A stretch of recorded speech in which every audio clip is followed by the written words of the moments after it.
नमस्कार विद्यार्थियों, आज हम रसायन विज्ञान कक्षा 12 के प्रथम भाग के अंतर्गत प्रथम चैप्टर ठोस अवस्था या सॉलिड स्टेट के बारे में जानकारी प्राप्त करेंगे। इसके कुछ सामान्य परिभाषाएं जो सबसे पहले मैं आपको बताऊंगा। द्रव्य की वह अवस्था जिसमें अवयवी कण कंस्टिट्यूएंट पार्टिकल जैसे परमाणु, अणु या आयन प्रबल अंतर आणविक आकर्षण बलों के द्वारा निकट संकुलित होते हैं, उसे ठोस अवस्था कहते हैं। इसमें एक इमेज इंसर्ट की हुई है, इससे आप ठोस अवस्था के जो पार्टिकल्स या कण हैं वो आपस में संकुलित अवस्था में दर्शाए गए हैं। अर्थात अवयवी कण इतने प्रबल आकर्षण बलों से बंधे होते हैं कि ये लगभग स्थिर अवस्था में रहते हैं। यही कारण है कि ठोसों का आकार एवं आयतन दोनों निश्चित होते हैं। इसमें दो डायग्राम बताए गए हैं, ठोस सॉलिड स्टेट का, लिक्विड और गैस का, जिसमें आप इसके पार्टिकल के आधार पर इसको पहचान सकते हो कि जिनके कण बहुत कॉम्पैक्ट है, संकुलित है, वो ठोस है, थोड़े थोड़े दूर है वो लिक्विड है, और जो बहुत कण दूर दूर दिख रहे हैं वो गैसीय अवस्था के गुण है। फिर ठोस अवस्थाओं के सामान्य अभिलक्षण, general characteristics of the solid state. ठोस अवस्थाओं के सामान्य अभिलक्षण गुणधर्म निम्नलिखित हैं। पहला है, ठोस पदार्थों के द्रव्यमान, आयतन, आकार निश्चित होते हैं। ठोस में अवयवी कण अर्थात परमाणु, अणु, आयन के मध्य आकर्षण बल होता है। ठोस पदार्थों में प्रबल अंतर आणविक आकर्षण बल होते हैं। ठोसों में अवयवी कण का अर्थ होता है परमाणु, अणु, आयन की निश्चित स्थिति होती है तथा ये अवयवी कण केवल अपने माध्य स्थिति के सभी ओर दोलन कर सकते हैं। ठोस कठोर और असंपीड़ित होते हैं, मीन्स इनकम्प्रेसिबल होते हैं, इसको आप सरलता से संपीड़ित या दबा नहीं सकते हैं। फिर है आगे ठोसों के प्रकार, टाइप्स ऑफ सॉलिड। ठोस दो प्रकार के होते हैं, क्रिस्टलीय ठोस और अक्रिस्टलीय ठोस। इसमें दो डायग्राम बताए गए हैं, क्रिस्टलीय ठोस और अक्रिस्टलीय ठोस के, जिसको क्रिस्टलाइन सॉलिड है, अमोर्फस सॉलिड है। क्रिस्टलाइन सॉलिड के जो कण होते हैं वो एक नियमित क्रम में होते हैं, ये लघु परास वाले होते हैं, और अक्रिस्टलीय ठोस के जो सॉलिड के जो कण होते हैं वो दिक् परास वाले होते हैं। सबसे पहले पढ़ेंगे क्रिस्टलियन सॉलिड या क्रिस्टलीय ठोस क्या होते हैं। वे ठोस पदार्थ जिसमें संपूर्ण क्रिस्टल में अवयवी कण, परमाणु, अणु या आयन त्रिविम में एक निश्चित ज्यामिति यानी स्पेस के अंदर एक डेफिनेट जियोमेट्री में अरेंजमेंट होते हैं, क्रिस्टलीय ठोस कहलाते हैं। ये क्रिस्टलीय ठोसों का अभिलाक्षणिक गुण है। इसके अतिरिक्त ये असंपीड्य, रिजिड, दृढ़ या कठोर होते हैं। क्रिस्टलीय ठोस वास्तविक या ट्रू सॉलिड कहलाते हैं। आगे पढ़ते हैं अक्रिस्टलीय ठोस या अमोर्फस सॉलिड। वे ठोस जिसका कोई निश्चित ज्यामितीय रूप नहीं होता है तथा आंतरिक अवयवी कणों की कोई निश्चित अवस्था भी नहीं होती है, अक्रिस्टलीय ठोस कहलाते हैं। उदाहरण के लिए कांच है, प्लास्टिक है, रबर है, रोल रेजिन इत्यादि। इनके अवयवी कणों की अवस्था द्रव के कणों के समान होती है, इसलिए इन्हें अति शीतल द्रव या सुपर कूलेड लिक्विड भी कहते हैं। सुपर कूलेड लिक्विड का अर्थ होता है कि ये जो क्रिस्टलीय ठोस है इसमें द्रव के समान बहने की यानी फ्लो होने की गुण पाया जाता है। इसी कारण गर्मी के दिनों में विंडो के जो ग्लास होते हैं उनके अपर भाग की तुलना में नीचे वाले ग्लास ज्यादा थिकनेस बढ़ जाती है, क्योंकि अक्रिस्टलीय ठोस कांच होता है, जिसके कारण ये बहने या फ्लो का गुण रखते हैं। फिर आगे पढ़ते हैं अक्रिस्टलीय ठोसों के गुण, प्रॉपर्टीज ऑफ अमोर्फस सॉलिड। इनके अवयवी कणों की आंतरिक अवस्था में कोई नियमितता नहीं होती है। अक्रिस्टलीय ठोसों के बाहरी रूप में कोई नियमितता नहीं होती है। इनके गलनांक बिंदु निश्चित नहीं होते, अर्थात अनिश्चित होते हैं। इनके गलनांक ऊष्मा इनके अभिलक्षण गुणों को प्रदर्शित नहीं करती है। अक्रिस्टलीय ठोस गर्म करके ठंडा करने पर क्रिस्टलीय ठोसों में बदले जा सकते हैं।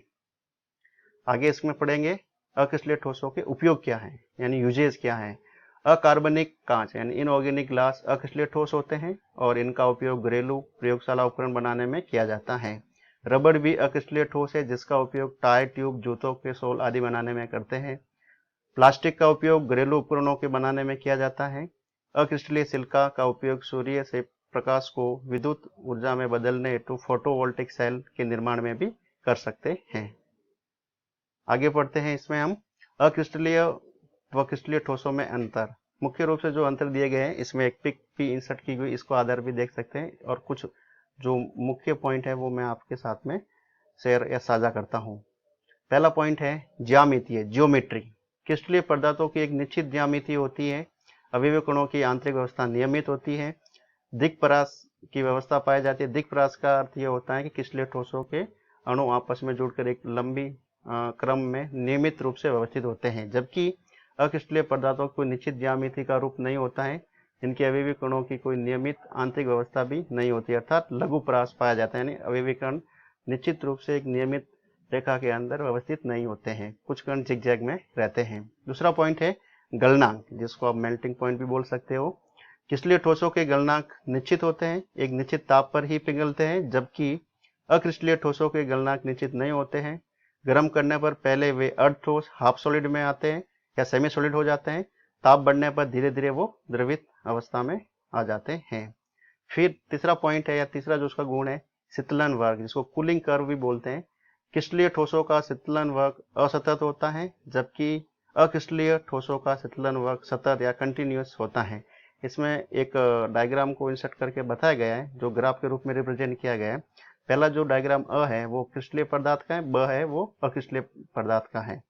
अक्रिस्टलीय जो अ डायग्राम है ये ठोस जो क्रिस्टलीय ठोस का है, जिसका तापमान पहले कुछ घटता फिर स्थिर होता फिर घटता है, इस टाइप का जो ग्राफ होता है ग्राफ, उसको असतत ग्राफ बोलते हैं।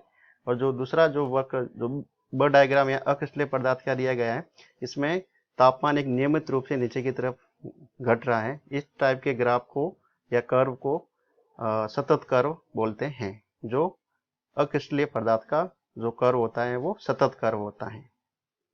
फिर आगे है जो महत्वपूर्ण पॉइंट है समदैशिकता एवं विषमदैशिकता। पहले हम पढ़ेंगे समदैशिकता, isotropic characters of solid state.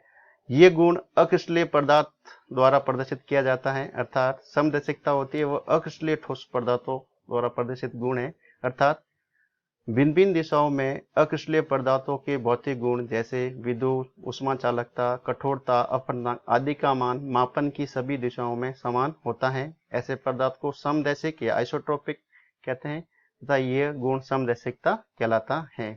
फिर दूसरा इसमें जो पॉइंट है या बिंदु है विषमदैशिकता। विषमदैशिकता का गुण है वो क्रिस्टलीय ठोस पदार्थों द्वारा प्रदर्शित किया जाता है, अर्थात क्रिस्टलीय ठोस पदार्थों के भौतिक गुण जैसे उष्मा है, चालकता है, विद्युत चालकता है, कठोरता है, अपवर्तनांक है आदि का मान मापन की भिन्न भिन्न दिशाओं में अलग अलग होता है। ऐसे पदार्थों को विषमदैशिक कहते हैं तथा ये गुण विषमदैशिकता है एनिसोट्रोपिक कैरेक्टर कहलाता है। समदैशिकता और विषमदैशिकता को कुछ एक डायग्राम इंसर्ट करके भी समझाया गया है, जिसमें जो किरण ए और बी है, इसमें आप देखोगे तो इसमें कणों की व्यवस्था नियमित है। तो इसमें जो इनके जो गुण हैं वो, और दूसरा जो एक किरण दी गई है सी और डी, तो ए और बी की जो दिशा में इनके जो मान है वो समान प्राप्त हो गए, और सी और डी जो किरण के हैं इनके जो मान वो अलग अलग प्राप्त हो गए, क्योंकि यहाँ पे सी और डी की तरफ अनियमितता दर्शाई जा रही है। आप दूसरे डायग्राम में भी देख सकते हो समदैशिकता और विषमदैशिकता के अलग अलग क्षेत्र को दर्शाया गया है। इस टॉपिक से संबंधित कुछ प्रश्न भी नीचे दिए गए हैं जो निम्न प्रकार हैं, जो आप इन टॉपिक को पढ़ने के बाद इनको आप अपने नोटबुक्स में आराम से इसको हल कर सकते हैं। थैंक यू, धन्यवाद।